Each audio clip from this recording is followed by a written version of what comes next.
खनन को लेकर आप क्या देखिए, इस प्रदेश में पूरी तरह से खनन माफिया हावी है। अवैध खनन पर कोई लगाम नहीं है। तमाम जो नियम कायदे कानून है उसका कोई अनुपालन नहीं हो रहा। पर्यावरण कानून की धज्जियाँ उड़ाई जा रही हैं, लेबर कानून की धज्जियाँ उड़ाई जा रही हैं, गरीब किसानों की ज़मीनों को कब्जा किया जा रहा है, सरकारी जंगलात की भूमि में भी खनन हो रहा है। और इसका बड़ा सबूत क्या हो सकता है?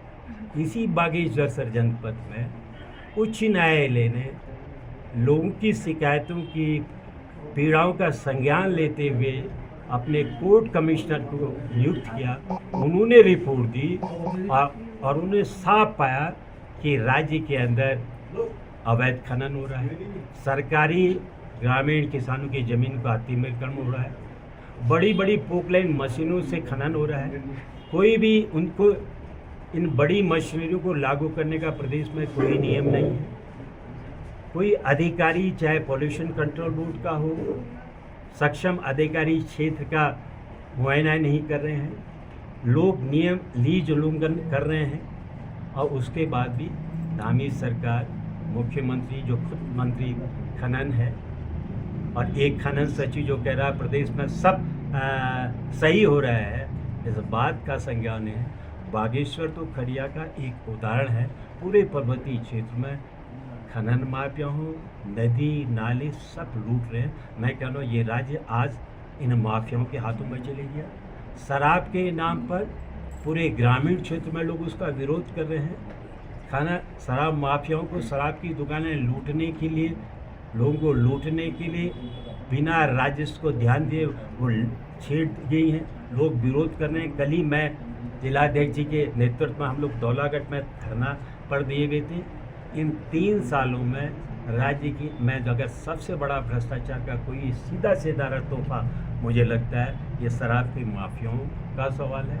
जो सवाल होने चाहिए थे रोज़गार के वो गायब है। जो सवाल होने चाहिए महिला उत्पीड़न की उनको जिन्होंने नियमों का उल्लंघन किया था सज़ा मिले, उनको सज़ा नहीं मिल रही है।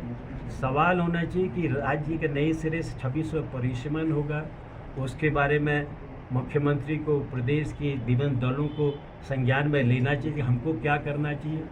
हमारे वहाँ 2008 में सीटें कम हुई, 2026 में तो पर्वतीय जन क्षेत्र जिन्होंने इस राज्य की लड़ाई लड़ी, 70% भूभाग पर्वतीय राज्य है, उनकी राजनीतिक ताकत कम होने जा रही है।